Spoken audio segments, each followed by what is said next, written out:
దేవుని నామానికి మహిమ కలుగును గాక. ఈరోజు అపోస్తుల గురించి కొద్ది మాటలు ధ్యానం చేసుకుందాము. అపోస్తులు అనగా దేవుని యొక్క పరిశుద్ధ గ్రంథము. మరి 2వ కొరింథీ రాసిన పత్రిక 8వ అధ్యాయములో 23వ వచనంలో, తీతు ఎవరైనా అడిగిన యెడల అతడు నా పాలువాడును, మీ విషయంలో నా జత పనివాడునై ఉన్నాడనియు మన సహోదరులను అడిగిన యెడల సంఘముల దూతలు క్రీస్తు మహిమనై ఉన్నారని నేను చెప్పుచున్నాను అంటున్నాడు. సంఘముల దూతలు అనే మాటకు అర్థము అపోస్తలులు అని ఉన్నది. దేవునికి స్తోత్రాలు. ఇక్కడ దేవుని యొక్క వాక్యం ఏం చెప్తున్నదంటే, దేవుని యొక్క పరిశుద్ధ గ్రంథములో క్రీస్తు మహిమనై ఉన్నారనియు అంటే అపోస్తులు ఎవరనగా దేవుని మహిమ చేత నింపబడ్డరు. దేవుని మహిమను అనేకులకు నింపడానికి దేవుడు ఏర్పాటు చేసుకున్నాడు. దేవునికి స్తోత్రాలు. ఇక్కడ అపోస్తులు అనగా దేవుడు ప్రత్యేకముగా ఏర్పాటు చేసుకున్నవారు కనుక ఇక్కడ దేవుని యొక్క వాక్యాన్ని గమనించినట్లయితే ఎఫెసు రాసిన పత్రిక 1లో జగత్పునాది వేయబడక ముందే క్రీస్తు ఏర్పాటు చేసుకున్నాడు. మనం పరిశుద్ధులముగాను నిర్దోషులుగా ఉండాలని దేవుడు ఏర్పాటు చేసుకున్నప్పుడు ఈ భూమి మీదకి వచ్చినాక పరిశుద్ధత పోయింది, నిర్దోషత్వత కూడా పోయింది. కనుక ఈ మళ్ళా కోల్పోయిన పరిశుద్ధత నిర్దోషత తీసుకురావడానికి దేవుడు కొద్ది మందిని ఏర్పాటు చేసుకున్నాడు. కాబట్టి ఏమంటున్నాడంటే, అది అపోస్తుల 2వ కొరింథీ 8:24, కాబట్టి మీ ప్రేమ యథార్థమైనదై మీ విషయమైన మా అతిశయము వ్యర్థము కాదని వారికి సంఘముల ఎదుట కనపరచుడి. అంటే సంఘముల ఎదుట కనపరచుడి, మన ప్రేమను కనపరిచి దేవుడు ఈ యొక్క లోకములో మరి పంపించిన ప్రతి మనుష్యుడు దేవుని మహిమను కోల్పోయాడు కనుక, దేవుని మహిమను కోల్పోయిన వ్యక్తి మళ్ళా దేవుని మహిమలోకి తిరిగి రావడానికి మనలో ఉన్న ప్రేమ చేత వారిని క్రీస్తు మహిమలోనికి తీసుకురావాలని దేవుడు చెప్తున్నాడు.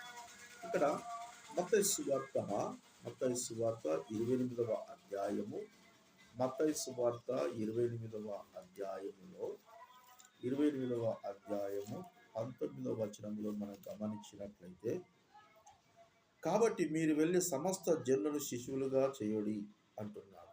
సమస్త జనులను, ఈ లోకములున్న ప్రతి ఒక్క వ్యక్తి ఎలా ఉన్నారు అంటే దేవుని మహిమను కోల్పోయిండ్రు, దేవుడిచ్చే మహిమను కోల్పోయిండ్రు, పరిశుద్ధత లేదు, నిర్దోషత్వత లేదు. కనుక ఆ పోయిన మహిమను వాళ్ళు పొందుకోవడానికి ఈ కొద్ది మందిని దేవుడు ఏర్పాటు చేసుకున్నాడు. కనుక దేవుడు అంటున్నాడు, మీరు వెళ్ళి సమస్త జనులను శిశువులుగా చేయుడు అంటున్నాడు.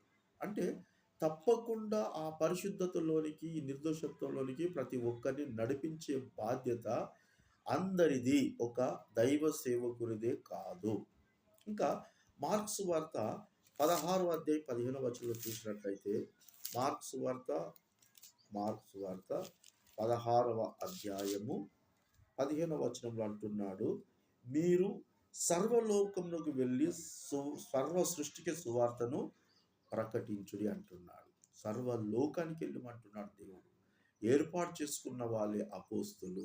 అపోస్తులు అంటే సంఘములకే దూతలు అట. అంటే అనేక సంఘములను స్థాపించే వ్యక్తులు. ఒక్కొక్కరు కొన్ని సంఘాలను స్థాపించాలని దేవుని యొక్క చిత్తమై ఉన్నది. కనుక దేవుని యొక్క వాక్యాన్ని మనం గమనించినట్లయితే, మీరు సర్వలోకములకు వెళ్ళి సర్వ సృష్టికి సువార్తను ప్రకటించుడి అంటున్నాడు. అంటే సువార్త ప్రకటించే బాధ్యత మనకు అప్పగించింది కనుక ఈ సువార్త ప్రకటించే ఆ బాధ్యత ఎవరైనా తీసుకోవచ్చు, ఎవరైనా సువార్త అనేది చేయొచ్చు.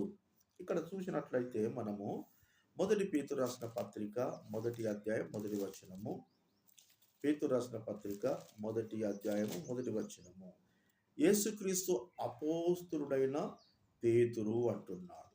కనుక ఇక్కడ యేసుక్రీస్తు అపోస్తులుడు అంటే దేవుడు ఎన్నుకున్న వ్యక్తులు. అపోస్తులు అంటే దేవుడు ఏర్పాటు చేసుకున్నారు. యేసుక్రీస్తు అపోస్తులుడు అట. కనుక ఇక్కడ చూసినట్లయితే మరి పేతురును దేవుడు ఏ ఏర్పాటుతోటి ఏర్పాటు చేసుకున్నాడో, పేతురు గారు కూడా దేవుని యొక్క చిత్తము జరిగించడానికి ఆయన మరి సంఘముల మీద భారము కలిగి, బాధ్యత కలిగి అనేక ప్రాంతాల కొర్నేలింటికెళ్ళి వారి బంధువులకు సువార్త ప్రకటించడము. చూడండి, సర్వ లోకానికెళ్ళి సర్వ సృష్టికి సువార్త ప్రకటించమన్న ఆ సంగతిని పేతురు గారు కూడా ఫుల్ఫిల్ చేశారు. కనుక ఈ రోజులలో సువార్త అనేది అసలు కరువైపోయింది. ఎవరు చేయట్లేదు. ఎక్కువ ఏంటంటే మీటింగ్స్ మీద చాలా ఫోకస్ చేస్తున్నారు. కనుక మరి అపోస్తుల ఆ యొక్క ఏదైతే దేవుడు చూపించిండో వాళ్ళు ఒక సమర్పణ కలిగి చేసినట్టు మనము కూడా ఆ సువార్త అనేది చేయాలని చెప్పేసి పేతురైతే బలమైన పరిచర్య జరిగించినట్టు మనం చూస్తున్నాం. రెండవ తిమోతి రాసిన పత్రిక రెండవ తిమోతి రాసిన పత్రిక 1వ అధ్యాయం 1వ వచనములో ఇక్కడ క్రీస్తు యేసునందు జీవమును గుర్చిన వాగ్దానం బట్టి దేవుని చిత్తం వలన క్రీస్తు యేసు అపోస్తలుడైన పౌలు కూడా అపోస్తలుడే. అంటే ఈయనకు కూడా దేవుడు ఏ ఏ ప్రాంతాలు చూపించిండో సర్వ లోకానికి వెళ్ళమన్నప్పుడు మిషనరీ ప్రయాణాలు చేసిండు. దేవునికి స్తోత్రాలు. సర్వ సృష్టికి సువార్తను ప్రకటించిండు. అంటే దేవుని మహిమ అనేది మరి ఎవరైతే కోల్పోయిండ్రో ఆ కోల్పోయిన మహిమను తీసుకురావడానికే దేవుడు అట్లా మనల్ని ఎన్నుకున్నాడు. మనం వివరమైనప్పటికీ కూడా.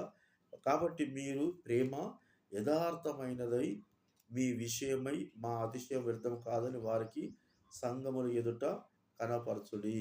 కనుక ఇక్కడ చూసినట్లయితే ఆ సంఘముల దూతలు అంటే క్రీస్తు మహిమయునై ఉన్నారు.